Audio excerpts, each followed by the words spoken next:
Iniimbestigahan na ng House Quad Committee ang posibleng paggamit ng intelligence fund ni dating Pangulong Rodrigo Duterte para sa pagpapatupad ng madugong kampanya laban sa iligal na droga.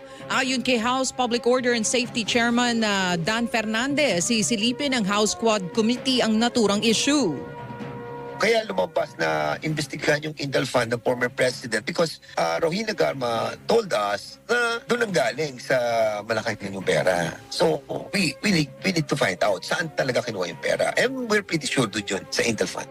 Dulot nito ay ipatatawag ng komite ang Commission on Audit o COA para ipaliwanag kung paano lumobo ang paggamit ng intelligence fund ng Administrasyong Duterte. Titingnan natin kung paano yung lumabas yung bulk ng pera. Kasi doon sa first 2 months ata, yun nakita namin, parang merong sudden increase From the former president, si Pinoy, tapos suddenly nag-increase yung Intel Fund.